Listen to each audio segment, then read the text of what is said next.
Namaste and welcome to this exciting episode of Psychology Debunking Mythology। Psychology के इस नए episode में आपका बहुत बहुत स्वागत है।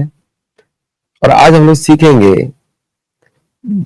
देखिए हम और आप, मैं भी नहीं था, मैं उसमें पॉलिटिकल अवेयर भी नहीं था।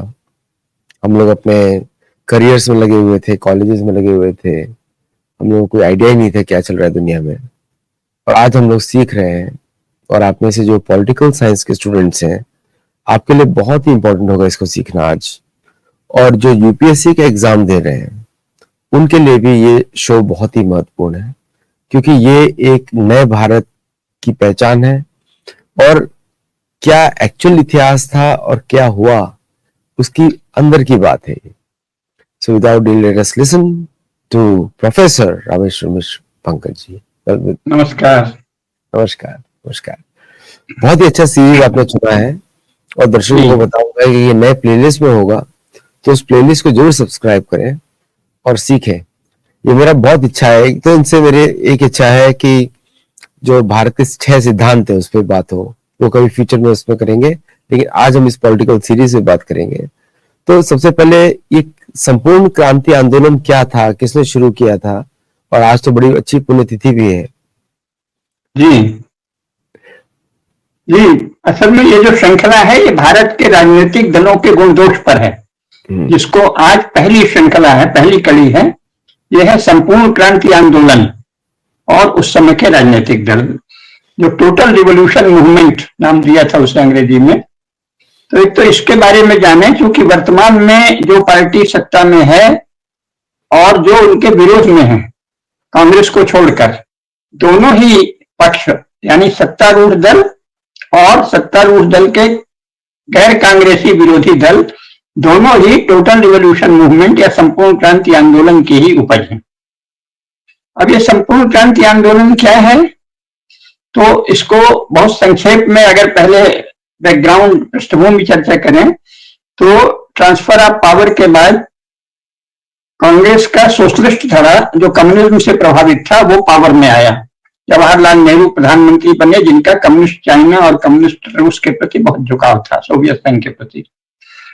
तो उस समय इंटरनेशनल फोर्सेस भी दो ही प्रकार की थी, या तो सोवियत ब्लॉक था और या अमेरिकी ब्लॉक था। तो नेहरू ने सोवियत ब्लॉक से अपने को अलाइन किया, और इसके कारण उन्होंने क्या किया कि सोवियत मॉडल अपनाया कि जिसमें स्टेट जो है वही कंट्रोल करेगा एजुकेशन को, मीडिया को, इंडस्ट्रीज को, फाइनेंसेस को, नेशनल रिसोर्सेस को, कॉमर्स को, सबको, यहां तक कि आर्ट, कल्चर, लिटरेचर और म्यूजिक को भी रूलिंग पार्टी कंट्रोल करेगी। ये सोवियत मॉडल था और ये जवाहरलाल नेहरू ने अपनाया। लेकिन वो थोड़े डेमोक्रेट थे, तो उन्होंने थोड़ी गुंजाइश दूसरों को भी दे दी। अब उस समय जो पढ़े लिखे लोग थे वो धीरे धीरे, क्योंकि एजुकेशन पर कंट्रोल सोशलिस्ट झुकाव वाली कांग्रेस पार्टी का था, इसलिए वो सब के सब सोशलिस्ट हो गए। तो 50 वर्षों तक, यानी बल्कि कहना चाहिए शुरू में 30 वर्षों तक, 1947 से 1974 तक, 27 वर्षों तक सोशलिस्ट वातावरण देश में रहा। भारत के पढ़े लिखे सब लोग सोशलिस्ट रहे, सिवाय जनसंघ के। जनसंघ के विषय में जब उसकी चर्चा आएगी तब अलग से बताएंगे। और एक दल स्वाधीनता के तुरंत बाद बना था, राम राज्य परिषद, जो स्वामी करपात्री जी महाराज ने बनाया था। वो शुद्ध भारतीय विचारों वाला दल था, उस पर भी अलग से चर्चा कर लेंगे। लेकिन राम राज्य परिषद जल्दी ही समाप्त हो गया, और जनसंघ एकमात्र दल बचा जो सोशलिस्ट नहीं था। बाकी सबके सब पार्टियां सोशलिस्ट थी, या तो कम्युनिस्ट थी या सोशलिस्ट। तो अब ये जो सोशलिज्म है, इस पर चर्चा अपन जब कांग्रेस और सोशलिस्ट पार्टी की बात करेंगे तब थोड़ा और विस्तार से बताएंगे। लेकिन मुख्य बात यह है कि जैसा कि आप सब लोग जो पॉलिटिकल साइंस के थोड़े भी अध्ययनशील लोग हैं वो जानते होंगे कि ये जो सोशलिज्म है ये एक कवर है। इसमें स्लोगन्स रहते हैं कि हम सब दुनिया के मजदूरों एक हो, और सारी संपत्ति सब में बांट देंगे, और सबको बराबर बराबर धन बांट देंगे, धनियों का धन छीन लेंगे और उसको गरीबों में बांट देंगे। ये सब सुंदर नारे, लेकिन ये किसी आध्यात्मिक विभूति, किसी दार्शनिक, किसी योगी, किसी महात्मा, किसी सज्जन, किसी सदाचारी व्यक्ति के नारे नहीं हैं। ये धूर्त राजनीतिज्ञों के नारे हैं, एक कवर है। तो ये नारे धोखा देने के लिए और मास मोबिलाइजेशन टेक्निक कहते हैं, लोगों को मासेस को मोबिलाइज करने के लिए ये स्लोगन्स जो है वो टेक्निक है, स्ट्रेटजी है।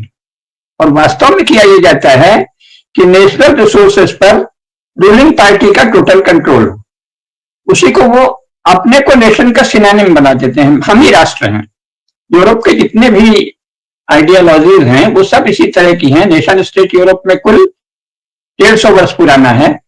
और पहले चर्च अपने को हर चीज का मालिक कहता था कि हम गॉड के रिजेंट हैं, गॉड के प्रतिनिधि हैं, और इसलिए धरती की सारी संपत्ति हमारी है और आध्यात्मिक जगत भी हमारा है। इसके बाद जब चर्च ने बहुत अधिक अत्याचार किया तो यूरोप में उसके जो विरोधी लोग हुए उनमें से कुछ लोग सोशलिस्ट हुए। तो उन्होंने कहना शुरू किया कि नहीं, चर्च नहीं, स्टेट जो है वो सेकुलर रहे, यानी वो किसी एक चर्च का पक्ष नहीं ले और वो सिविल लॉज के अनुसार शासन करे, जैसा पहले पुराने राजा करते थे, उसी का थोड़ा मॉडिफाइड रूप। तो ये सोशलिज्म, कम्युनिज्म और सोशलिज्म, ये दो धाराएं यूरोप में उभरी। उस पर अलग से कभी जब समय आएगा तब बात करेंगे। तो मुख्य बात यह है कि क्योंकि ये कवर था इसलिए इसके नेता आदतन झूठे लोग थे। वो केवल झूठे नारे, झूठे वादे, झूठे भाषण, झूठे आश्वासन, और इरादा ये था कि जो नेशनल रिसोर्सेज हैं उन पर टोटल कंट्रोल करें। लेकिन अब सवाल यह है कि कैसे कंट्रोल करें, क्योंकि जो हिंदू सोसाइटी है, हिंदू समाज है, ये तो बहुत प्राचीन काल से बहुत ही लोकतांत्रिक है। ये तो लोक संग्रह पर आधारित है और लोकतंत्र पर और लोक कल्याण पर, और राजा का काम ही था प्रजारंजन, यानी जनता को प्रसन्न रखना, जनता को आनंदित करना। जनता की जितनी भी सोशल यूनिट्स हैं, चाहे वो कुल हो, चाहे जाति हो, चाहे खाप हो, चाहे संप्रदाय हो, मठ हो, व्यापारियों की श्रेणियां हो, संघ हो, सबको छूट देना कि वो यूनिवर्सल ह्यूमन वैल्यूज, सनातन मानव मूल्यों के अनुशासन में हर यूनिट फंक्शन करे। ये एक मॉडल, ये एक संरचना, ये एक स्ट्रक्चर हिंदू सोसाइटी का रहा है।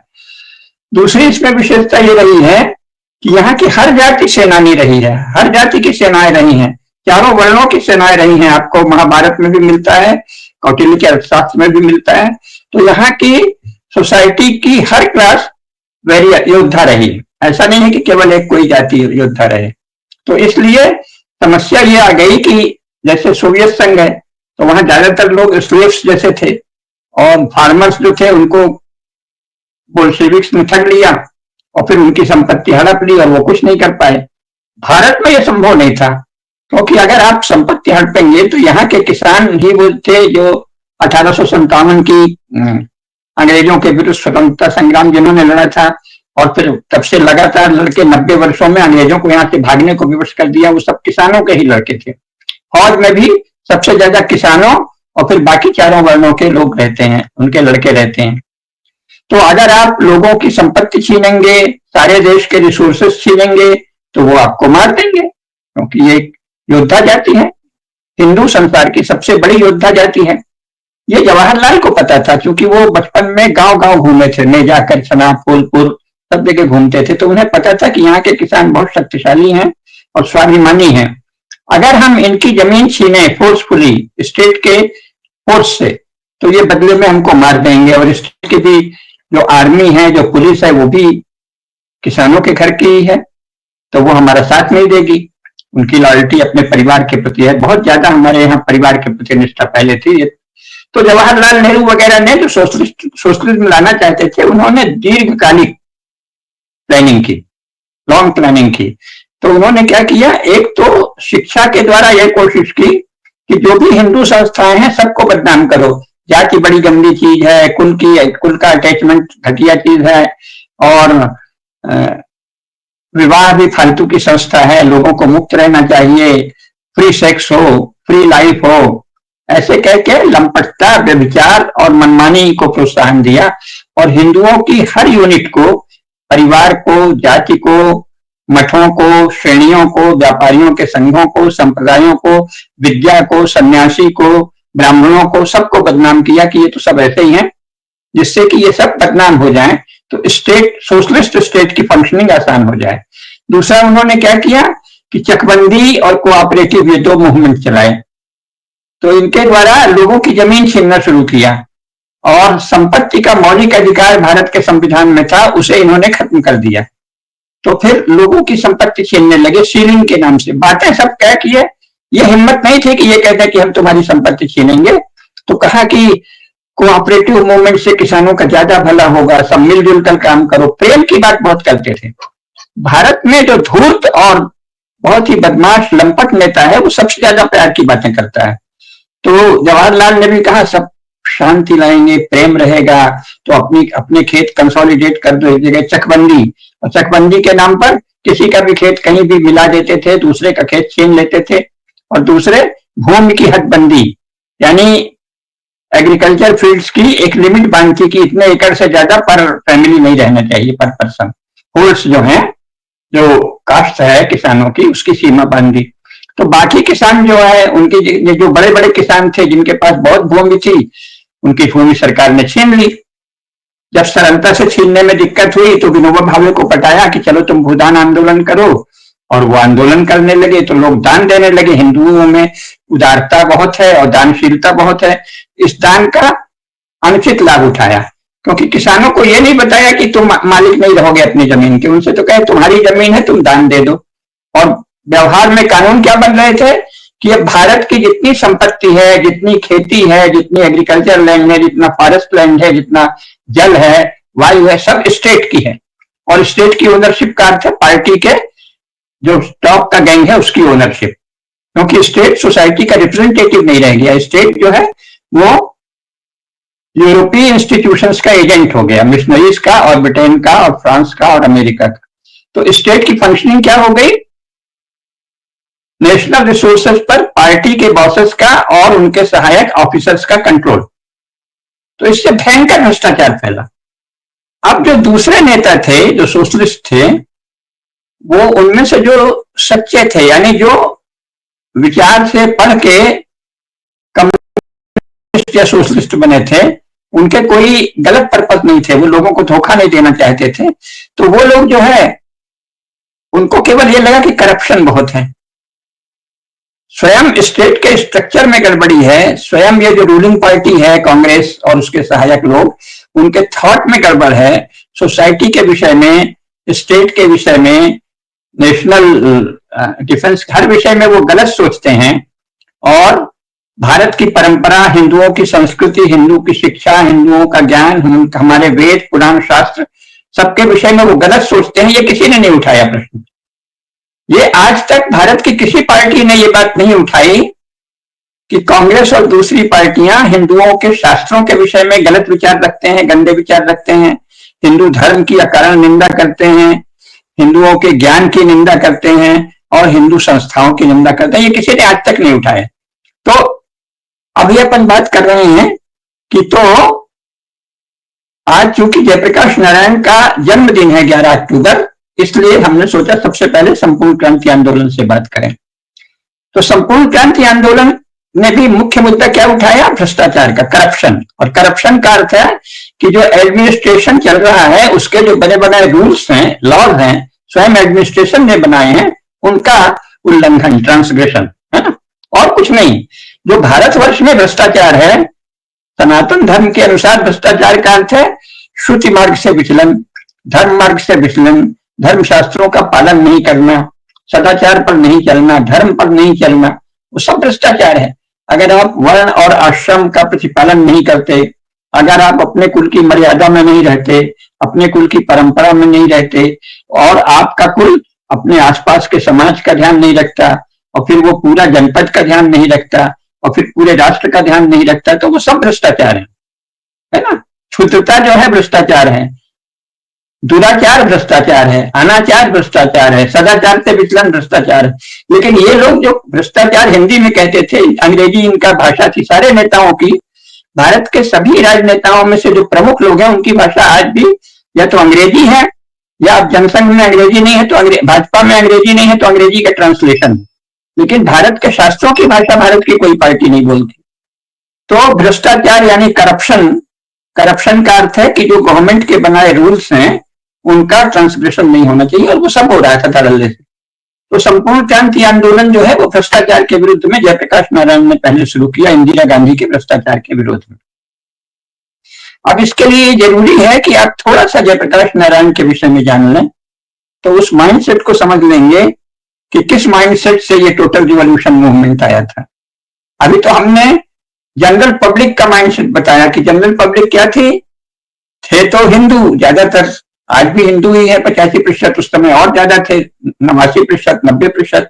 उनकी हिंदुओं की जनसंख्या भारत में लगातार घट रही है, लेकिन जो हिंदू ही थे फिर भी सबसे बड़े, तो लेकिन वो अपने शास्त्रों को नहीं पढ़ते थे। और जो स्टेट स्पॉन्सर्ड और स्टेट कंट्रोल्ड एजुकेशन सिस्टम है, भारत के नास्तिक किस्म के राज्यकर्ताओं के द्वारा चलाया गया जो शिक्षा तंत्र है, उसमें भारत के धर्मशास्त्रों की, वेद, पुराण, श्रुति, स्मृति, इनकी तो कोई शिक्षा दी नहीं जाती, परंपराओं की शिक्षा नहीं दी जाती।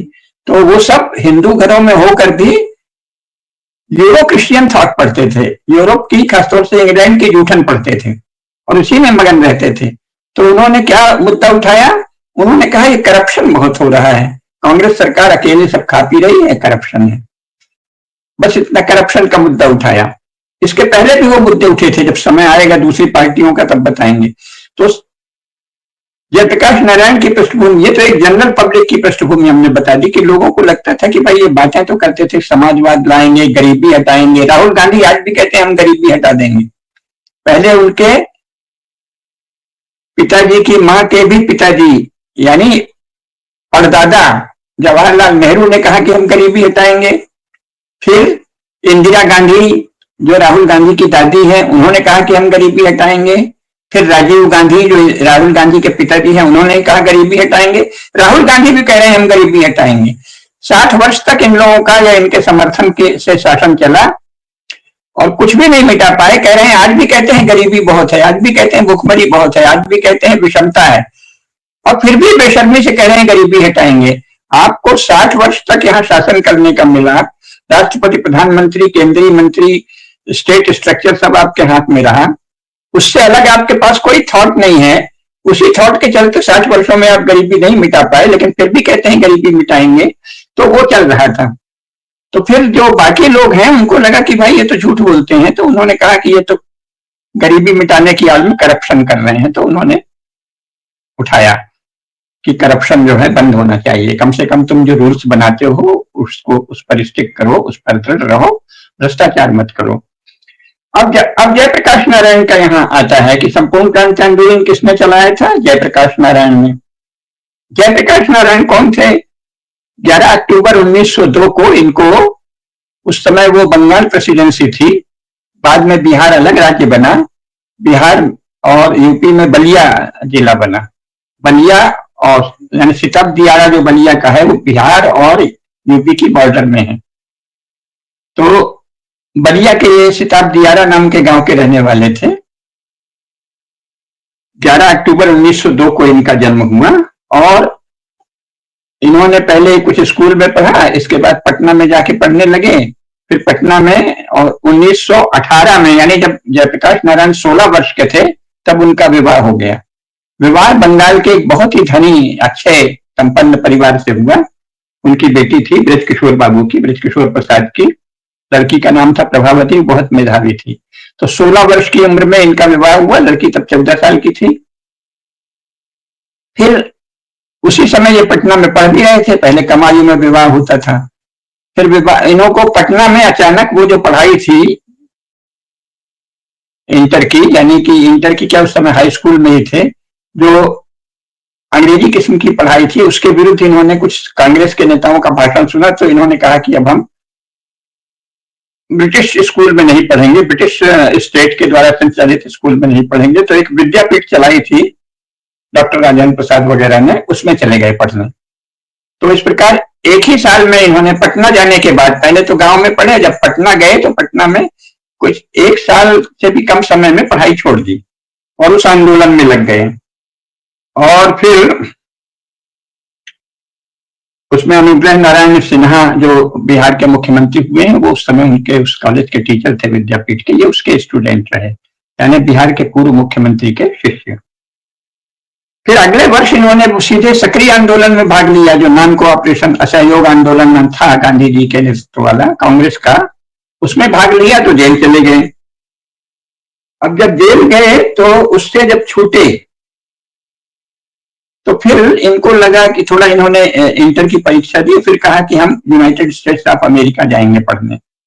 तो इन्होंने 8 अक्टूबर 1922 को ये कैलिफोर्निया पहुंचे, मतलब यूएसए के लिए जहाज से चले और काफी कई महीने तक समुद्री जहाज से, जलमार्ग से चले, और 8 अक्टूबर 1922 को कैलिफोर्निया पहुंचे, जहां सत्तालाजी भी, अभी सत्तालाजी का हेडक्वार्टर आदित्य सत्संगी जी का भी कैलिफोर्निया में ही है। उसी कैलिफोर्निया में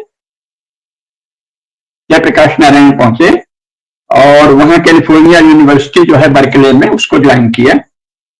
फिर लेकिन इनके पास पैसे नहीं थे, चले तो गए थे, तो वहां कपड़े धोने का काम और फल को, फ्रूट्स को पैक करने का काम, और एक स्लाटर हाउस में भी इन्होंने काम किया। वहां क्या किया काम ठीक से लिखा नहीं है, लिखा है मैं एक स्लाटर हाउस में काम करता था, तो वहां चौकीदारी करते थे कि जानवरों को मारने का काम करते थे, ये कुछ स्पष्ट नहीं किया। एक स्लाटर हाउस में भी काम किया, बर्तन धोने का काम किया, और गैराज में एक गैराज के मैकेनिक भी बने। ऐसे फुटकर काम कर करके किसी तरह उन्होंने पढ़ाई की। तो फिर भी बर्कले की पढ़ाई थोड़ी महंगी हो गई, तो पहले सेमेस्टर के बाद इन्होंने बर्कले छोड़ दिया।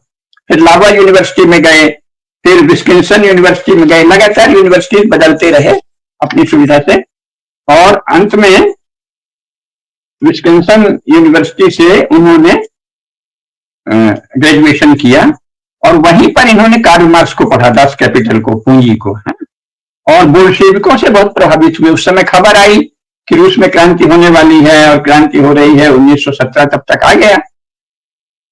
तो इन्होंने कहा रूस में बड़ी सफल क्रांति हो गई, कि कम्युनिस्ट हो गए, और ओहियो स्टेट यूनिवर्सिटी, और इससे उन्होंने बिहेवियरल साइंस किया, और विस्कॉन्सिन यूनिवर्सिटी से सोशियोलॉजी में एमए किया। और इसके बाद फिर वो उनको कहा गया, क्योंकि वो एम.एन. रॉय के संपर्क में आ गए, तो उनसे कहा गया कि तुम जाओ, भारत में काम करो, कम्युनिज्म को, कम्युनिस्ट रिवॉल्यूशन को, कम्युनिस्ट पार्टी को आगे बढ़ाओ। तो वो भारत आ गए 1929 में। उस समय उनकी उम्र 27 साल थी, यानी 13-14 वर्ष की उम्र में गए, 15 वर्ष की उम्र में पहुंचे, और जब लौट के आए हैं तो फिर 27 साल के थे, लगभग 12 साल में लौट आए घूम घाम के। और कांग्रेस में आए, तो चूंकि ये अमेरिका से पढ़ के आए थे, इसलिए जवाहरलाल नेहरू और कई लोगों ने बड़ा स्वागत किया कि आओ आओ। जो कम्युनिस्ट चुकाव के कांग्रेस के नेता थे, सबने स्वागत किया। तो ये नेहरू के साथ भी इनकी दोस्ती हुई। फिर गंगाचरण सिन्हा थे, उनके साथ काफी इनके अच्छे मित्र थे। कदम कुआं पटना में ये लोग रहते थे और काम करने लगे, लेकिन फिर आंदोलन किया तो जेल चले गए। तो नासिक जेल गए। नासिक जेल में उनकी भेंट बहुत, उस समय के अच्युत पटवर्धन, रामनंदन मिश्रा, राम मनोहर लोहिया, मीनू मसानी, अशोक मेहता, बसावन सिंह, यूसुफ देसाई, यानी उस समय के सोशलिस्ट नेता थे, उनसे हुई। तो वहीं इन लोगों ने आपस में सलाह किया, और फिर जब उससे बाहर निकले तो 1932 में कांग्रेस सोशलिस्ट पार्टी बनाई। कांग्रेस सोशलिस्ट पार्टी के प्रेसिडेंट हुए आचार्य नरेंद्र देव, और जनरल सेक्रेटरी हुए जयप्रकाश नारायण। अब इन लोगों ने कांग्रेस के भीतर एक कांग्रेस सोशलिस्ट पार्टी धड़ा बनाया, और गांधी जी के विरुद्ध अभियान तेज कर दिया। जब गांधी जी के विरुद्ध ये लोग, क्योंकि तुम कैपिटलिस्ट हो, कैपिटलिस्ट एजेंट हो, तुम तो अमेरिका के एजेंट हो, तुम तो इंग्लैंड के एजेंट हो, फ्रांस के एजेंट हो, ऐसा कहने लगे, तो गांधी जी ने 1934 में कांग्रेस छोड़ दी। उन्होंने कहा कि ठीक है, तुम लोग नए लड़के हो, और कोई लंदन से पढ़ के आया है, कोई पेरिस से पढ़ के आया है, कोई जर्मनी से पढ़ के आया है, कोई अमेरिका से पढ़ के आया है, अब तुम लोग कांग्रेस संभालो। तो 1934 में सोशलिज्म के विरोध में गांधी जी ने कांग्रेस छोड़ दी, लेकिन क्योंकि उनकी भी राजनीति में रुचि थी, तो उन्होंने कहा कि ठीक है, मैं दूर से मार्गदर्शन करता रहूंगा। और इन लोगों को भी लगा कि गांधी का बड़ा नाम है, तो इन्होंने संबंध बनाए रखा। लेकिन लिखित रूप में लिखित रूप में ये सामने आया, इन्होंने भी लिखा और गांधी जी ने भी लिखा यंग इंडिया, नवजीवन और हरिजन में, कि मेरा सोशलिस्ट युवकों से वैचारिक विरोध है। मैं इसको बहुत ही भयंकर विचार मानता हूं, राक्षसी विचार मानता हूं। इसलिए सोशलिस्ट युवक, जो नई पीढ़ी के सोशलिस्ट युवक कांग्रेस में आए हैं, उनके साथ एक ही पार्टी के भीतर हम काम नहीं कर सकते, इसलिए हम कांग्रेस छोड़ रहे हैं। उसके पहले वो जवाहरलाल नेहरू के साथ थे और नेताजी सुभाष चंद्र बोस के विरुद्ध काम कर चुके थे गांधी जी, और नेताजी सुभाष चंद्र बोस को हटा दिया था। जब वो जीत गए थे, कांग्रेस अध्यक्ष पर आ गए थे, तो उनको दबाव देके पट्टाभी सीतारामैया को जबरन अध्यक्ष बनवाया था और नेताजी सुभाष चंद्र बोस को इस्तीफा देना पड़ा था। अब नेताजी सुभाष चंद्र बोस से भी उन्होंने यही विरोध बताया कि तुम तो बाहर से पढ़ के आए हो, तुम्हारे विचार कुछ समाजवादी किस्म के हैं और हमसे तुम्हारी पटती नहीं है। अब वो कांग्रेस सोशलिस्ट पार्टी से उन्होंने अपना मतभेद जाहिर किया और उन्होंने कांग्रेस छोड़ दी। अब ये सब युवक ही थे। इसके बाद ये लोग रहे आए और काफी इन्होंने अपना बनाया। इसके बाद गांधी जी ने, जब नेताजी सुभाष चंद्र बोस बहुत सफल होने लगे, ऐसा लगा कि जापान के साथ मिलकर वो जीत जाएंगे, बर्मा की ओर से बमबारी, कलकत्ता तक बम गिरने लगे, इधर उत्तर की ओर से भी, यानी जिसे आजकल पूर्वोत्तर कहते हैं भारत का, मेघालय, नागालैंड, उस इलाके में भी उनकी सेना बढ़ने लगी और बर्मा की तरफ, और कलकत्ता तक में बार बार आजाद हिंद फौज की सेना के गोले आने लगे, जापानी सेना के गोले आने लगे। तो जवाहरलाल नेहरू ने कहा कि मैं अंग्रेजों का साथ दूंगा और मैं नेताजी सुभाष चंद्र बोस के विरुद्ध लड़ने जाऊंगा, और उन्होंने एक बहुत बड़ी लिस्ट दी कि ये हमारे अपने लड़के हैं, ये आपके सेना में आप इनको भर्ती कर लीजिए, ये सुभाष चंद्र बोस से लड़ने जाएंगे। खैर अंग्रेजों ने उनको भर्ती नहीं किया क्योंकि वो लोग अनाड़ी से थे। उन्होंने कहा ये सेना में तो क्या करेंगे, उनको कहा तुम गुप्तचरी वगैरह करो, हमारे लिए जासूसी करो, खुफिया पुलिस करो। अब जब नेताजी सुभाष चंद्र बोस बहुत लोकप्रिय हुए और लगा कि वो शायद अंग्रेजों को उनसे डर के भारत छोड़ना पड़ेगा, और भारत की जो सेना जो ब्रिटिशर्स ने बनाई थी, भारतीयों की सेना, हिंदू जिसमें सबसे अधिक थे, उनके भीतर भी असंतोष फैलने लगा कि अरे अब क्या होगा, हम अंग्रेजों के अधीन क्यों रहें, अब तो हमारे नेताजी सुभाष चंद्र बोस आ रहे हैं। तो अंग्रेजों को ये भनक मिल गई, तो उन्होंने सोचा कि 1857 में तो आधी सेना हमारे विरुद्ध थी, लेकिन आधे राजा और महाराजा और नवाब ववाब सब हमारे साथ थे। इस बार उन्होंने हिंदू राजाओं से पूछा, तो उन्होंने कहा इस बार हम नेताजी सुभाष चंद्र बोस के विरुद्ध आपका साथ नहीं देंगे। गांधी जी ने भी कहा कि मैं सुभाष के विरुद्ध आपका खुलकर साथ नहीं दूंगा, केवल जवाहरलाल ने कहा कि मैं खुलकर साथ दूंगा। तो अंग्रेजों ने सोचा कि अब यहां से जाना चाहिए, तो उन्होंने कहा गांधी और नेहरू से कि देखो हम जाने वाले हैं, तो तुम एक नाटक करो, क्विट इंडिया मूवमेंट चलाओ, ताकि ये हो कि हम उस आंदोलन के दबाव से गए। तो 1942 में, अगस्त 1942 को, 9 अगस्त 1942 को क्विट इंडिया मूवमेंट अचानक गांधी ने बिना तैयारी के छेड़ दिया। उसके पहले वो कहते थे कि हम तो ब्रिटिश राज्य की सबसे वफादार प्रजा हैं और बड़े निष्ठावान प्रजा हैं, और हम तो चाहते हैं कि अंग्रेज यहाँ रहें, लेकिन शासन उनका हमारे ढंग का हो, ये सब बातें करते थे। अचानक उन्होंने कहा अंग्रेजों भारत छोड़ो, क्विट इंडिया। ये क्यों किया गया क्विट इंडिया मूवमेंट? ताकि नेताजी सुभाष चंद्र बोस लोकप्रिय थे तो उनकी लोकप्रियता घट जाए कि देखो गांधी भी अंग्रेजों को भगाना चाहते हैं, नेहरू भी अंग्रेजों को भगाना चाहते हैं। तो क्विट इंडिया मूवमेंट का ये बैकग्राउंड है।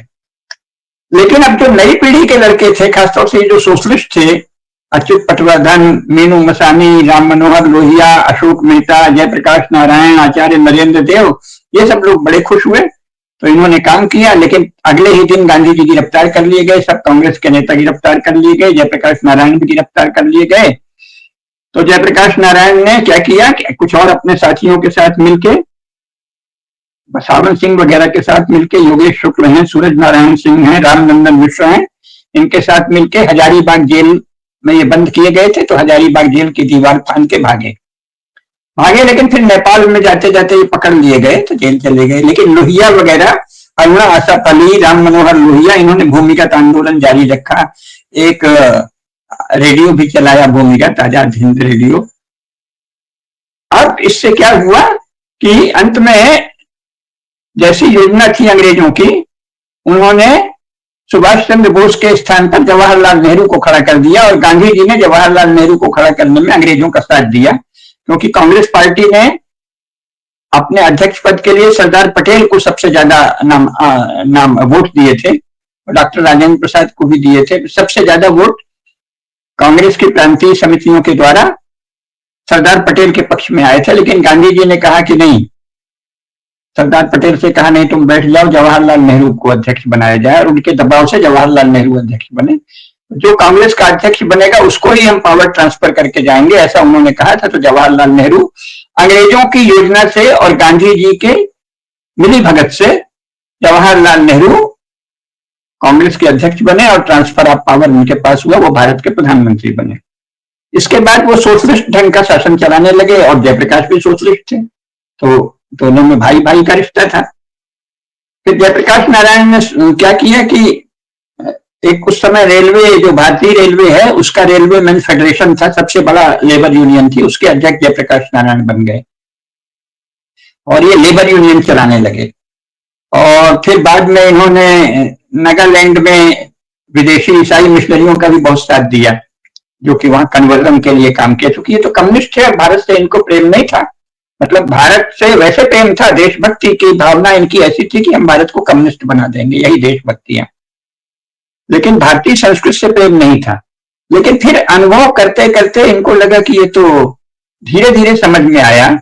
तो 1956 में आते आते इन्होंने ये समझ लिया कि ये जो कम्युनिज्म है ये बहुत भयंकर है। उसी समय यूरोप में जो न्यू फिजिक्स सामने आई, मैक्स प्लांक की थ्योरी सामने आई, तो थर्मोडायनेमिक्स वाला आया कि लॉ ऑफ एंट्रोपी आया कि थर्मोडायनेमिक्स में, उसके थर्मोडायनेमिक्स का सेकंड लॉ ऑफ थर्मोडायनेमिक्स है, जिसमें यह था कि भाई जितना आप ऑर्डर्ड कोई चीज बनाते हो उसका एक अंश केओस हुआ, केओस थ्योरी आई कि उसका एक अंश अपने आप विद्रोही हो जाता है। कोई भी सिस्टम अगर आप बहुत ऑर्डर्ड बनाएंगे तो उसमें ऑटोमेटिक कुछ केओस पैदा हो जाएगा, ये केओस थ्योरी है। और जो पार्टिकल्स के बारे में आया कि जो पहले माना जाता था कि मैटर के जो सबसे छोटे पार्टिकल हैं वो भी द्रव्य ही हैं, अणु हैं, परमाणु हैं, फिर आया कि नहीं वो तो वेव्स भी हैं और उनमें शायद एक तरह की कॉन्शसनेस भी होती है। तो मार्क्सवाद का सारा सिद्धांत तो ये था कि सारा पदार्थ जो है वो केवल बहुत ही स्थूल किस्म का मैटर है और इसको कंट्रोल करेंगे, ह्यूमन माइंड से हम कंट्रोल कर सकते हैं, नेचर को बदल सकते हैं। लेकिन अब पता चला कि नहीं, जो मैटर है उसमें भी एक तरह की कॉन्शसनेस है और इंटरेक्ट करते हैं मैटर और मनुष्य भी। तो इससे इनको समाजवाद की थ्योरेटिकल जो फाउंडेशन है, समाजवाद का सैद्धांतिक ढांचा गलत लगा।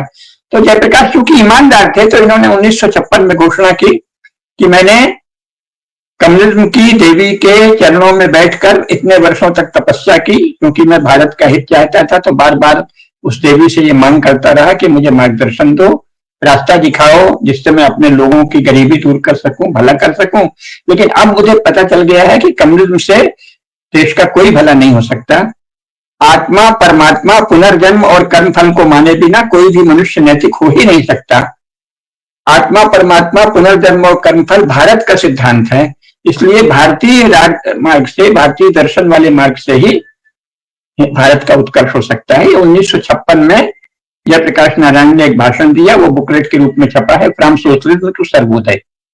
तो 1956 के बाद इन्होंने एक्टिव पॉलिटिक्स छोड़ दी और ये कंस्ट्रक्टिव वर्क करने लगे। उसी समय, कुछ समय के बाद उन्होंने सोशियोलॉजिकल स्टडीज के लिए गांधीयन इंस्टीट्यूट ऑफ स्टडीज बनाई, जिसका बाद में मैं डायरेक्टर रहा था, प्रोफेसर कुसुमलता के लिए जी डायरेक्टर रहे थे। तो फिर उन्होंने बहुत सारे ऐसे यूरोपियंस को बुलाया, चाहे वो जॉर्ज लुकास हो, चाहे बहुत सारे शुमाकर आए वहां। तो उन लोगों ने जिनका द स्माइल इज ब्यूटीफुल है, उसके पहले उन्होंने सोशल साइंसेस पे एक बड़ा व्याख्यान दिया। और एशियन ड्रामा पुस्तक है उसका आधारभूत लेक्चर वहां भी हुआ था राजघाट वाराणसी में, जिसमें उन्होंने बताया कि जो सोशल साइंसेस के नाम से नाटक चल रहा है यूरोपियन थॉट का, और ये जो मार्क्सिस्ट सोशलिज्म है, मार्क्सिस्ट सोशलिस्ट थॉट है, और जो अमेरिकन सोशलिस्ट थॉट है, दोनों कितने खोखले हैं, ये उन्होंने बताया। तो जयप्रकाश नारायण भारतीय सोसाइटी के स्ट्रक्चर का अध्ययन करने को प्रेरित करने लगे और भारतीय सोशल साइंसेज, भारत के समाज रचना के सिद्धांत, भारत की समाज व्यवस्था के सिद्धांत, इन पर बहुत अध्ययन करने लगे। और उन्होंने एक आंदोलन चलाया, दल विहीन लोकतंत्र। उन्होंने कहा कि ये जो पार्टी डेमोक्रेसी है ये यूरोप की नकल है और इससे केवल लूटपाट की होड़ मचती है। एक पार्टी दूसरे पार्टी को पछाड़ के शासन में कब्जा करना चाहती है और फिर नेशनल रिसोर्स पे अपना कंट्रोल कर लेती है। तो कभी ये पार्टी कंट्रोल करती है, कभी दूसरी पार्टी कंट्रोल करती है और इनमें राइवलरी चलती है और आपस की राइवलरी चलती है। शासन बदलता है तो ये पार्टी गई तो दूसरी पार्टी आई, लेकिन रूलिंग और स्टेट का स्ट्रक्चर वही रहा आता है और साधारण जनता पिसती रहती है, उसकी कोई सुनवाई नहीं होती। तो इन्होंने कहा दल विहीन लोकतंत्र होना चाहिए, जिससे गांव गांव तक एक तरह से सत्ता का डिसेंट्रलाइजेशन हो, विकेंद्रीकरण हो और सबको अपनी जो भारत की व्यवस्था थी परंपरागत, उसको उन्होंने नए रूप में लाने की कोशिश की। लेकिन वो ज्यादा चला नहीं, क्योंकि इंदिरा गांधी थी, जवाहरलाल नेहरू तो चले गए। उसके बाद ये सोशलिज्म छोड़ा है इन्होंने, 1956 में छोड़ा है, लेकिन जवाहरलाल नेहरू से अच्छे संबंध थे। जवाहरलाल नेहरू की मृत्यु 1964 में हुई, तो 1964 तक जयप्रकाश नारायण ने कोई क्रांति वाला या कोई बड़ा आंदोलन नहीं चलाया। लेकिन अब वो दलविहीन लोकतंत्र की बात करने लगे और इस बीच जो इंदिरा गांधी का करप्शन है वो बहुत अधिक बढ़ गया। अपने विरोधियों को मरवाने भी लगी, धमकाने लगी, बूथ छीनने लगे, बूथ कैप्चरिंग होने लगी, बहुत ज्यादा करप्शन बढ़ गया। तो जो विद्यार्थी थे उनमें से जो विद्यार्थी थोड़े राष्ट्रीय चेतना के थे, भले वो कांग्रेस के द्वारा कंट्रोल्ड एजुकेशन इंस्टीट्यूशंस में ही पढ़े थे, उनका दिमाग सोशलिज्म से ही प्रभावित था, फिर भी जिनमें थोड़ी नैतिकता थी, उन्होंने कहा कि हम लोगों को एक आंदोलन चलाना चाहिए। तो पहले गुजरात में नवनिर्माण आंदोलन चला। ये जो आरक्षण बहुत अधिक, लगातार आरक्षण बढ़ाती जा रही थी इंदिरा गांधी। पहले शेड्यूल कास्ट का, फिर शेड्यूल ट्राइब का कांग्रेस ने बढ़ा दिया था, फिर इन्होंने काका कालेलकर आयोग बनाया, उसमें कहा गया कि बहुत सारी जातियों को कह दिया कि ये सब बैकवर्ड हैं। बाद में मंडल आयोग उन्होंने बनाया, मंडल कमीशन के लिए उन्होंने पहल तो की, लेकिन अंत में मंडल आयोग की रिपोर्ट बहुत बाद में आई, जब इंदिरा गांधी का शासन नहीं था। तो कुल मिला के लेकिन दिशा यही थी कि आरक्षण के नाम पर आप बहुत से लोगों की ऐसे उनको आरक्षण दे देंगे कि उनको अगर 100 में 20 नंबर भी आते हैं तो वो पीसीएस हो जाएंगे, आईएएस हो जाएंगे, डॉक्टर हो जाएंगे, इंजीनियर हो जाएंगे। और अगर आप शेड्यूल कास्ट नहीं है, शेड्यूल ट्राइब नहीं है, तो आपको 100 में 75, 80, 90 नंबर भी मिलते हैं तो भी आपको हो सकता है आपका सिलेक्शन नहीं हो। तो इसके विरुद्ध नवनिर्माण आंदोलन गुजरात में चला। तो नवनिर्माण आंदोलन बहुत फैला, लेकिन फिर गुजरात में कांग्रेसी मुख्यमंत्रियों ने उसका बहुत दमन किया। तो फिर बिहार के भी युवक जगह, मध्य प्रदेश के, उत्तर प्रदेश के, इन सब ने मिलकर जयप्रकाश नारायण से भेंट की और उन्होंने कहा कि आप हमारा नेतृत्व करिए। तो जयप्रकाश जी ने कहा कि मैं एक ही शर्त पे नेतृत्व करूंगा कि सबको मेरी बात माननी पड़ेगी। तो सारे स्टूडेंट्स उसके लिए तैयार हो गए। तो ये आंदोलन चला।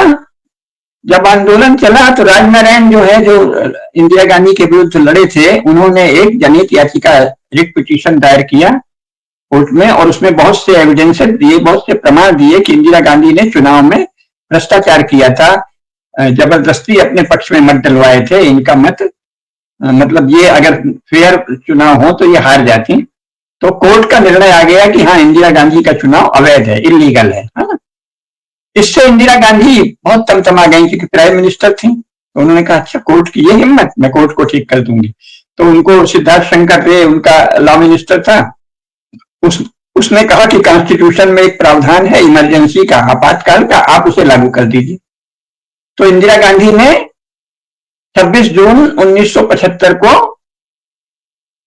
इमरजेंसी घोषित कर दी और रातों रात सारे नेताओं को, जयप्रकाश नारायण को, मोरारजी देसाई को, मधुलिमय को, जॉर्ज फर्नांडिस को, राजनारायण को, सबको गिरफ्तार कर लिया। अब गिरफ्तार कर लिया तो जयप्रकाश नारायण का बहुत ज्यादा प्रभाव था। खैर बहुत ज्यादा दमन हुआ। इमरजेंसी 18 महीने चली, उसमें भयंकर दमन हुआ, क्योंकि सरकार के विरुद्ध कोई कुछ नहीं बोल सकता। अगर बोलेगा तो उसका घर तोड़ दिया जाएगा, कुर्की हो जाएगी, घर नीलाम कर दिया जाएगा। सरकारी अफसर मनमानी अत्याचार करने लगे। फिर वहां इंग्लैंड में उनके एक समर्थक थे, यूके में, मुझे अभी नाम नहीं याद आ, कोई होडा थे, उन्होंने एक मीटिंग की जयप्रकाश नारायण के संदर्भ में। फ्री जेपी कैंपेन एक चलाया गया और उसमें जो फिलिप बेकर थे, नोबेल पुरस्कार विजेता इंग्लैंड के विद्वान थे, उनकी अध्यक्षता में, उनकी चेयरमैनशिप में मीटिंग हुई और अमेरिका में भी मांग उठी कि आप लोकतंत्र का दमन मत करिए। तो इंदिरा गांधी पे दबाव पड़ा तो उन्होंने 18 जनवरी 1977 को चुनाव की घोषणा कर दी। चुनाव की घोषणा कर दी तो वो सारे देश में जनता बहुत परेशान थी आपातकाल से, तो उन्होंने इंदिरा गांधी को हरा दिया। इंदिरा गांधी पूरी तरह हार गई और जनता पार्टी शासन में आ गई। जयप्रकाश नारायण ने सब दलों से कहा कि तुम सब मिलके करो, तो जयप्रकाश नारायण के नेतृत्व में जनता पार्टी जीत गई। इन सब लोगों ने जयप्रकाश नारायण से कहा कि आप प्रेसिडेंट बन जाइए, तो उन्होंने कहा नहीं, मैं भारत का राष्ट्रपति बन जाइए। उन्होंने कहा मैं भारत का राष्ट्रपति बनने के लिए मैंने आंदोलन नहीं किया इस उम्र में, मुझे तो जवाहरलाल नेहरू सेंट्रल मिनिस्टर पहले ही बना रहे थे, तो मैं देश के लिए मैंने काम किया है। तो उन्होंने मना कर दिया। तब नीलम संजीव रेड्डी को राष्ट्रपति बनाए गए, मोरारजी देसाई प्रधानमंत्री बने। अब ये तो हुआ संपूर्ण क्रांति आंदोलन का जन्म और विकास और सफलता। अब इसके बाद दलों का आता है कि उसमें कौन कौन से दल थे। तो जैसा मैंने बताया कि प्रकाश नारायण ने साफ कहा था कि इसमें सारे दलों को हमारी ही बात माननी होगी, तो उन्होंने तैयार तो वो हो गए। लेकिन जैसा दलों की आदत होती है, जब एक बार जयप्रकाश नारायण के नेतृत्व में सत्ता पा गए तो वो आपस में खींचातानी करने लगे। और सोवियत संघ तब तक विकसित नहीं हुआ था, ये बात 1977 की है। तो सोवियत संघ को इंदिरा गांधी, सोवियत संघ ने लाल बहादुर शास्त्री की हत्या के बाद इंदिरा गांधी को प्रधानमंत्री बनाने में बहुत बड़ी भूमिका निभाई थी। तो इंदिरा गांधी ने सोवियत संघ से समझौता करके भारत के हर यूनिवर्सिटी और जो गवर्नमेंट इंस्टीट्यूशंस हैं उनके बड़े बड़े ऑफिसर और बड़े बड़े अखबारों के एडिटर सब कम्युनिस्ट बनवा दिए थे, सोवियत एजेंट्स। तो उन सब लोगों ने भारत के अन्य नेताओं से भी संपर्क किया। तो जो नेता अपने को सोशलिस्ट कहते थे उनसे कम्युनिस्टों की दोस्ती थी, तो उन्होंने उनको पटाया। उनमें सबसे वल्नरेबल मधुलिमय लगे। तो मधुलिमय को सोवियत संघ ने बुलाया और उनसे कहा कि इस पार्टी को तोड़ दो, जनता पार्टी को। तो मधुलिमय ने कहा ठीक है। तो उन्होंने आके झूठा एक इश्यू बनाया दोहरी सदस्यता का, डबल मेंबरशिप का। अब उसमें डबल मेंबरशिप तब होती जब दो पार्टियां के सदस्य हों। आरएसएस जो है वो तो एक सोशल ऑर्गेनाइजेशन है, वो कोई पार्टी नहीं है। और आरएसएस में किसी भी पार्टी का आदमी जा सकता है। पहले कांग्रेस के भी बहुत लोग आरएसएस में गए थे, सोशलिस्ट भी बहुत आरएसएस से जुड़े थे। तो झूठा मुद्दा था दोहरी सदस्यता का, डबल मेंबरशिप का, और इस बहाने मधुलिमय ने जनता पार्टी तोड़ दी। तो समाजवादियों के एक धड़े का उपयोग सोवियत संघ ने संपूर्ण क्रांति आंदोलन के बाद जो एक राष्ट्रीय वातावरण बना उसको तोड़ने के लिए किया। दूसरा, बिहार में जो लड़के संपूर्ण क्रांति आंदोलन में भाग लिए थे उनकी अभी बताएंगे। तो वो लोग, उसमें से जो लड़के निकले वो अनाड़ी थे, उनको कोई अनुभव नहीं था राजनीति का, बस एक इमोशनल अटैचमेंट था। और साथ ही उनको छात्र राजनीति और कॉलेज की गुंडागर्दी, मारपीट, इस सब का बहुत अनुभव था। और फिर वो आ गए सत्ता में, तो वो फिर कांग्रेसियों से भी ज्यादा करप्शन करने लगे। लालू यादव उसकी सबसे बड़ी मिसाल है। लालू यादव संपूर्ण क्रांति आंदोलन की उपज है और संपूर्ण भ्रष्ट है। तो संपूर्ण क्रांति आंदोलन, total revolution movement, Jayaprakash Narayan ने नाम तो दे दिया, लेकिन उस पर कोई बहुत व्यवस्थित विचार नहीं किया। उन्होंने अलग अलग कमेटी बना दी टोटल रिवॉल्यूशन की कि ये स्पिरिचुअल रिवॉल्यूशन है, ये एजुकेशनल रिवॉल्यूशन है, ये पॉलिटिकल रिवॉल्यूशन है, ये सोशल रिवॉल्यूशन है, ये इकोनॉमिक रिवॉल्यूशन है। उसकी कमेटी बना दी। कमेटी में किसको बनाया? जो यूनिवर्सिटी में सोशलिस्ट झुकाव वाले प्रोफेसर आदि थे उनको ही बना दिया। और जो भारत से बिल्कुल अपरिचित किस्म के लॉ के जानकार थे, एंग्लो सेक्शन लॉ के, जैसे तारकुंडे। अब तारकुंडे भी कम्युनिस्ट थे, मतलब एमएन रायवादी थे, मानवेंद्र नाथ राय के समर्थक थे। उनको उन्होंने विधि क्रांति, है ना, लीगल रिवॉल्यूशन का इंचार्ज बना दिया। जेएनयू के एक प्रोफेसर को पॉलिटिकल रिवॉल्यूशन का इंचार्ज बना दिया। किसी और ऐसे ही सोशलिस्ट को कल्चरल रिवॉल्यूशन का इंचार्ज बना दिया। तो रिवॉल्यूशन एक मजाक हो गया। यानी जो लोग अभी तक जो विचार सत्ता में था उसके ही प्रोफेसर्स को या किसी एडवोकेट को अलग अलग इंचार्ज बना दिया। तो काहे करता है? यानी जो लोग शासन कर रहे थे उनके साथ जो लोग अच्छे से एडजस्टेड थे, उनके कोई प्रोफेसर था, कोई संपादक था, कोई एडवोकेट था, उसको ही आपने इंचार्ज बना दिया। उनका कोई विचार अलग नहीं था, कोई पुस्तक उनकी ऐसी नहीं आई थी जो सोशलिज्म से अलग हो जो कांग्रेस से अलग हो, जो अब तक की रूलिंग पार्टी की आइडियोलॉजी और रूल स्टेट के स्ट्रक्चर के बारे में अलग विचार रखे, कुछ नहीं। तो टोटल रिवोल्यूशन क्या था? संपूर्ण क्रांति बस नारा है। मैंने उस समय ही एक पुस्तक, मैं संपूर्ण क्रांति में बहुत सक्रिय था, लेकिन साथ ही मैं ये देख रहा था कि वैचारिक रूप से इसमें खोखलापन है, तो मैंने उस समय ही एक लेख लिखा, संपूर्ण क्रांति बस नारा है, क्योंकि उसमें कोई कोई थॉट नहीं था। क्योंकि थॉट तो जयप्रकाश नारायण ने कहा था कि हम भारत के दर्शन के आधार पर करेंगे, और फिर वो सब भूल गए। फिर उन्होंने अहिंसक वर्ग संघर्ष, नॉन वायलेंट क्लास स्ट्रगल, अब क्लास स्ट्रगल एक मार्क्सिस्ट थॉट है, तो इन्होंने कहा हम नॉन वायलेंट क्लास स्ट्रगल करेंगे। तो क्लास स्ट्रगल कहां रहेगा? अगर वो नॉन वायलेंट है तो आपस में डिस्कशन होगा, पंचायत होगी, मिलजुल कर निर्णय होगा। तो थॉट के लेवल पे, आइडियाज के लेवल पे, फिलोसॉफिकल लेवल पे वो केओटिक थे। जयप्रकाश नारायण पुराने कम्युनिस्ट थे, अपने अनुभव से वो भारतीय दर्शन की ओर आकृष्ट हुए, लेकिन भारतीय दर्शन का उन्होंने अध्ययन नहीं किया, बस विनोबा भावे से प्रसन्न हो गए, कहीं साईं बाबा से प्रसन्न हो गए। साईं बाबा ने उनको एक ऐसे जादू दिखा के एक अंगूठी दी, उसको हमेशा पहनते थे, माला दिया, तो आध्यात्मिक लोगों के प्रभाव में आ गए और ये देख लिया कि सोशलिज्म जो है वो नास्तिकों का दर्शन है और ये अनैतिकता को बढ़ाएगा। लेकिन जो इसके पीछे थॉट होता है, फिलॉसफी होती है, उसको उन्होंने कुछ नहीं पढ़ा। बात, कोई शास्त्र नहीं पढ़ा, वेद नहीं पढ़े, शास्त्र नहीं पढ़े, धर्मशास्त्र नहीं पढ़े, पुराण नहीं पढ़ा, उपनिषद नहीं पढ़े, कुछ नहीं पढ़ा।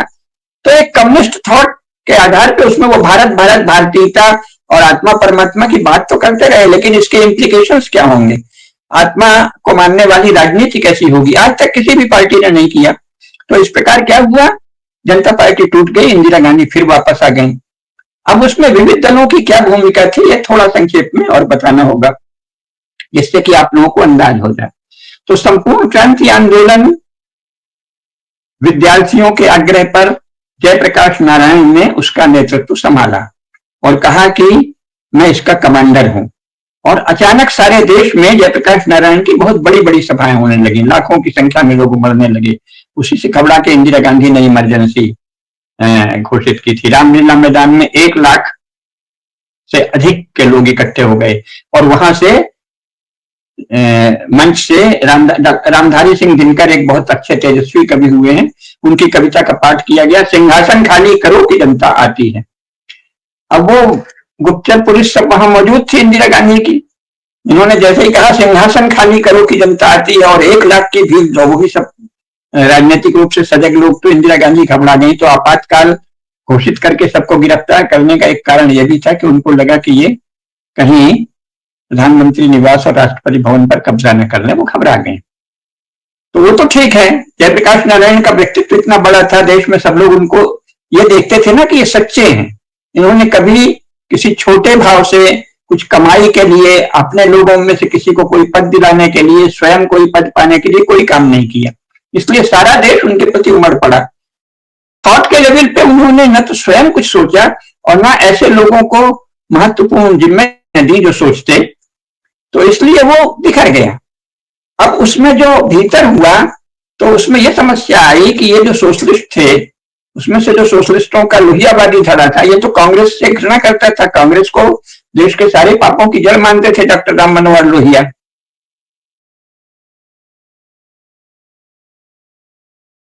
पे जो बचा वो धीरे धीरे कम्युनिस्ट हो गए, तो उनको भारतीयता से भी उतनी ही चिढ़ हो गई, जबकि डॉक्टर लोहिया उपनिषदों के और योग सूत्र के जानकार थे। लेकिन डॉक्टर लोहिया के बाद जो लोग अपने को सोशलिस्ट कहते हैं वो एक प्रकार से मार्क्सिस्ट हैं, कम्युनिस्ट हैं और अनपढ़ भी हैं, कुछ नहीं पढ़े हैं। तो ये जो समाजवादी धड़ा है इसको बड़ी चिढ़ थी और संपूर्ण क्रांति आंदोलन को सबसे अधिक शक्ति कहां से मिल रही थी? एक ही ऑर्गेनाइजेशन था जो वेल ऑर्गेनाइज्ड था, डिसिप्लिन था, जिसका नाम है आरएसएस, राष्ट्रीय स्वयंसेवक संघ, बहुत ऑर्गेनाइज्ड फोर्स है। और उसकी जो स्टूडेंट विंग है अखिल भारतीय विद्यार्थी परिषद, उसका पूरा सहयोग था।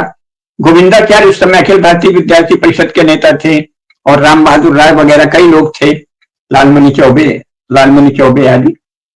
तो इन लोगों ने क्या किया कि ये जो समाजवादी युवक थे, नीतीश, लालू वगैरह, इन्होंने जयप्रकाश नारायण को एक ज्ञापन दिया जिसमें ये कहा कि इनको अलग रखो,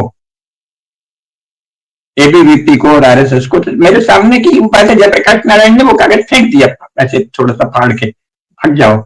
और जयप्रकाश नारायण पर जब बहुत दबाव पड़ा तो उन्होंने स्वयं भी संघ को नजदीक से जानने की कोशिश की। और मुझे याद है उस समय बाला साहब देवरस यानी मधुकर दत्तात्रेय देवरस सरसंघ चालक थे, जिन्हें बाला साहब देवरस कहा जाता है, था।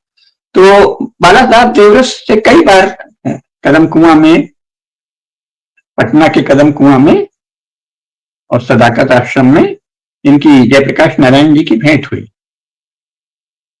तो उनसे बात करके, एबीवीपी में तो गोविंदाचार्य वगैरह युवक थे, तो इनको तो वो कोई खास महत्व नहीं देते थे। यहां तक कि जयप्रकाश नारायण ने एबीवीपी की तर्ज पर छात्र युवा संघर्ष वाहिनी नाम का एक युवक संगठन खड़ा करने की बात कही।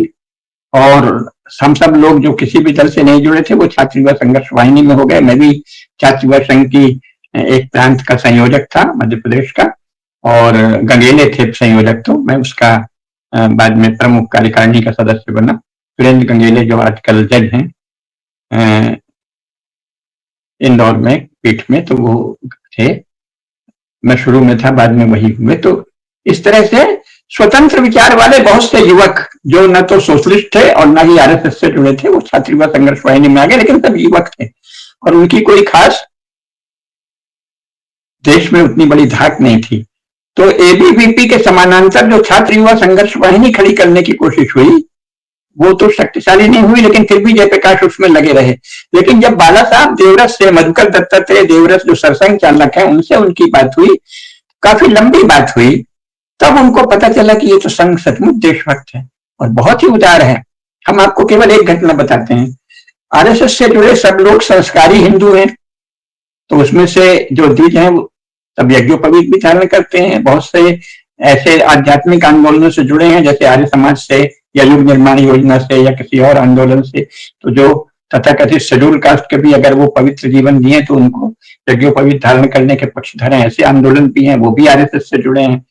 तो आरएसएस में तो भारतीयता की धारा में ही कुछ नया करने का एक प्रवाह था। जयप्रकाश नारायण समाजवादी झुकाव के थे, भले वो दिन भर भारतीय दर्शन की बात करने तो लगे थे, लेकिन अध्ययन नहीं था। तो उन्होंने एक आह्वान दिया, जनेऊ तोड़ो।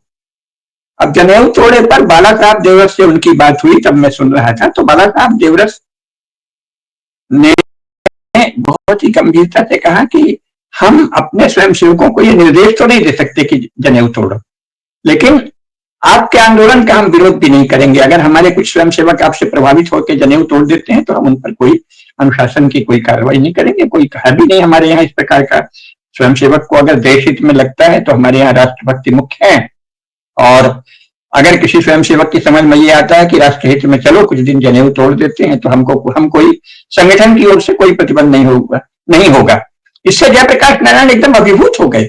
उन्होंने कहा कि इतनी बड़ी बात, जिस आंदोलन में सब संस्कारी हिंदू हैं, पूजा पाठ वाले हिंदू हैं, धर्मनिष्ठ हिंदू हैं, उसका सरसंघ चालक जो सबसे बड़ा उसका कमांडर इन चीफ है, वो इतना त्याग करने को तैयार है कि आप क्योंकि देश के लिए काम कर रहे हैं, तो हम इतनी बड़ी बात, क्योंकि यज्ञोपवीत को तो हम लोग बहुत ही पवित्र मानते हैं, उसको भी हम स्वयं संघ की ओर से तो ये निर्देश नहीं देंगे कि जनेऊ तोड़ो, लेकिन अगर हमारे कोई लोग आपसे प्रभावित होकर तोड़ दें या देश के लिए आप आह्वान करते हैं तो हम विरोध नहीं करेंगे। जयप्रकाश नारायण इससे अद्भुत प्रभावित हो गए। और भी बातें हुई देशभक्ति की, और जयप्रकाश नारायण को समझ में आ गया कि ये देशभक्त संगठन है। तो उन्होंने, जब इंदिरा गांधी ने कहा कि आरएसएस सांप्रदायिक संगठन है और ये समाजवादी मधुलिमय वगैरह भी उनके साथ हो गए, तो जयप्रकाश नारायण का वक्तव्य था कि यदि आरएसएस सांप्रदायिक है तो मैं भी सांप्रदायिक हूं, क्योंकि वो आरएसएस को समझ गए।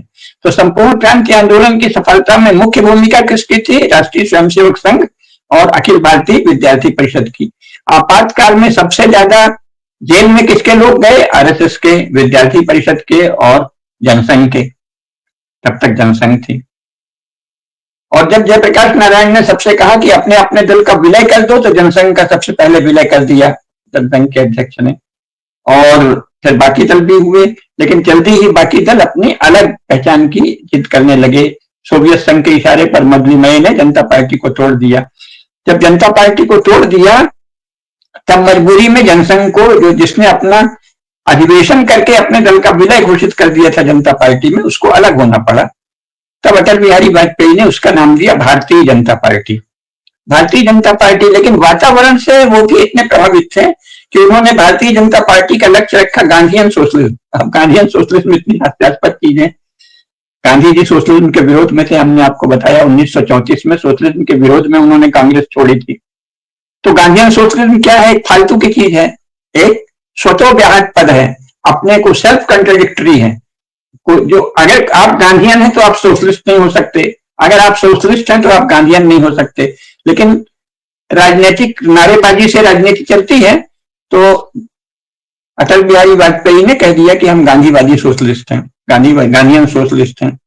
फिर भी उन्होंने इतना तालमेल करने की कोशिश की, लेकिन फिर भी मधुलिमल वगैरह ने जनता पार्टी को तोड़ ही दिया। तो इन्होंने फिर एक अलग पार्टी बनाई, भारतीय जनता पार्टी। तो विविध दलों का आचरण क्या रहा?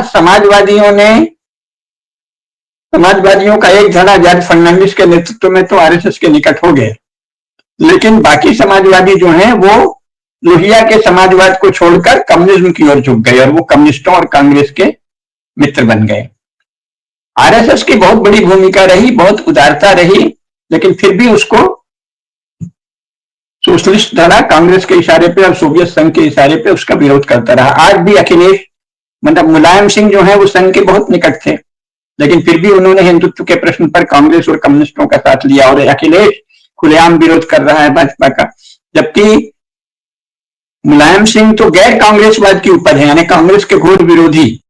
कांग्रेस के विरोध से जन्म हुआ है मुलायम सिंह और अखिलेश यादव की पार्टी का, और अब वो कांग्रेस के साथ हैं। तो ये लोग राजनीति में छिछोरे लोग हैं और इनका कोई विचार नहीं है। और तो सब दलों की भूमिका ये थी। लालू यादव वगैरह उस समय छोकरे थे और बाद में वो क्योंकि अविचारित थे, केवल नारेबाजी के साथ और अपना यश के लिए और छात्र नेता के रूप में रौब-दाब के लिए आंदोलन में आए थे। तो जेल से निकलने के बाद वो पद तो पा गए, लेकिन भ्रष्ट होते चले गए। तो ये भूमिका है। और इंदिरा गांधी के इशारे पर राजनारायण भी बाद में पलट गए, चरण सिंह के साथ हो गए। चरण सिंह की महत्वाकांक्षा जगाई गई इंदिरा गांधी के द्वारा कि मैं आपको प्रधानमंत्री बनवा दूंगी। चरण सिंह प्रधानमंत्री बनने के लालच में जयप्रकाश नारायण जब गांधी शांति प्रतिष्ठान में निर्णय कर रहे थे कि कौन प्रधानमंत्री हो, उस समय भी चरण सिंह ने बहुत हल्ला किया था। पहले जयप्रकाश नारायण की इच्छा थी कि जगजीवन राम को प्रधानमंत्री बनाया जाए, जो कांग्रेस छोड़कर आए थे, सिटीजन फॉर डेमोक्रेसी बना के। तो सीएफडी नाम की पार्टी बनाई थी, उसका बहुत असर हुआ था कांग्रेस की पराजय में। लेकिन चरण सिंह ने कहा कि नहीं, पहले मझोली जातियां सत्ता में आएंगी, उसके बाद निचली जातियां सत्ता में आएंगी। तो इस तरह का जातिवादी उनमें था। तो उनका कहना था कि हमको दो। फिर अंत में सहमति ये हुई कि मोरारजी देसाई को प्रधानमंत्री बना दो। तो मोरारजी देसाई प्रधानमंत्री बने, लेकिन चरण सिंह बेचैन थे और चरण सिंह ने इंदिरा गांधी से समझौता कर लिया और कुछ दिन के लिए प्रधानमंत्री बन गए। और फिर संसद को फेस करने का दम नहीं था, तो कुछ ही दिनों बाद उनको इस्तीफा देना पड़ा। तो नाम मात्र को प्रधानमंत्री बन गए। चरण सिंह जी की एक बहुत ही विश्वास पात्र आईएएस अफसर मित्र थी, जानकी जी थी। उनसे मैंने एक बार पूछा, क्योंकि हम सब लोग परिचित ही थे, और वो अवध किशोर शरण जी की शिष्या थी, प्रोफेसर अवध किशोर शरण की। तो हमने पूछा कि चरण सिंह को इससे क्या मिला, तो उन्होंने कहा हिस्ट्री में रिकॉर्ड तो हो गया कि वो भी प्रधानमंत्री है, भले कुछ ही दिन के लिए रहे। तो इतनी छोटी छोटी इच्छाओं पर इन लोगों ने एक बड़े आंदोलन को और उससे उभरे हुए राजनीतिक चेतना को नष्ट कर दिया। अपनी प्रधानमंत्री की महत्वाकांक्षा के लिए चरण सिंह ने इंदिरा गांधी का साथ दिया और राजनारायण को अपने साथ ले लिया। तो राजनारायण और चरण सिंह ने मिलकर कांग्रेस का साथ दिया और कांग्रेस ने थोड़े दिन साथ दिया, फिर उसको भी गिरा दिया, क्योंकि कांग्रेस का तो यही इतिहास है। राजीव गांधी ने भी यही किया था, चंद्रशेखर का साथ दिया, फिर गिरा दिया सरकार। कांग्रेस का तो रिकॉर्ड ही यही है। तो ये लोग कांग्रेस की कठपुतली बन गए, सारे ही सोशलिस्ट धड़े कांग्रेस की कठपुतली बन गए। ये इनका चरित्र है। कुछ लोग सोवियत संघ के एजेंट बन गए, बाकी कुछ जिनको समझदारी थी वो भाजपा के साथ जुड़ गए, जैसे जॉर्ज फर्नांडिस। और अंत में, लेकिन इससे कुल मिलाकर तो राष्ट्रीय स्वयंसेवक संघ और जनसंघ दोनों को लाभ ही हुआ, क्योंकि एक व्यापक आधार उनको सामने आया। तो राजनीतिक रूप से संघ और जनसंघ दोनों फायदे में रहे। राजनीतिक रूप से घाटा तो दूसरों को हुआ, दूसरे दल बिखरते चले गए, और इस प्रकार क्रमशः है राष्ट्रीय स्वयंसेवक संघ और जनसंघ, जो अब भाजपा बन गया था, क्रमशः सफलता की सीढ़ियां चढ़ता गया। इस प्रकार राजनीतिक सूझबूझ तो संघ और उसके पार्टी संगठन में ही है। बाकी जो धड़े हैं वो कांग्रेस के सामने चूहे की तरह हैं और कांग्रेस के गोट बन जाते हैं, कांग्रेस का आशा बन जाते हैं, कांग्रेस के मोहरे बन जाते हैं। तो वस्तुतः है कांग्रेस के समानांतर अगर कोई दल भारतीय चेतना वाला खड़ा हुआ है तो वो भारतीय जनता पार्टी ही है, लेकिन उसकी अपनी बहुत सी कमियां और समस्याएं हैं जिन पर हम यथाप्रसंग चर्चा करेंगे। तो ये है संक्षेप में संपूर्ण क्रांति आंदोलन और उसमें निहित विविध दलों के चरित्र का बहुत ही संक्षिप्त निरूपण। नमस्कार। नमस्कार, थैंक यू वेरी मच। मैं पहली बार मैं बहुत सुना आपको ध्यान से और नोट्स भी बनाए हैं बहुत सारे, and it is a very interesting और वेरी नॉलेजेबल। पहली बार पता लगा why people act the way they do. ये क्वेश्चन का आंसर लोगों को चाहिए कि क्यों लोग ऐसे बिहेव करते हैं, क्या मानसिकता थी लोगों की। और it is very informative. Thank you very much professor Ramesh Mishra ji, and thank you for all the viewers जो भी इसे लिख रहे हैं, नोट्स बनाइए। मैंने यहाँ पे करीब 2 पेज के नोट्स बनाए हैं एंड टू लर्न, एंड आप लोग भी बनाइए और राइट इंफॉर्मेशन और राइट अगर हमको भारत बदलना है या विश्व बदलना है, क्योंकि भारत विश्व बदलेगा तभी जब भारत बदलेगा। तो भारत जब अंगड़ाई लेता है तो विश्व जो है करवट लेता है। तो please use this information and let me know your feedback. नमस्ते एंड जय जगन्नाथ। नमस्कार।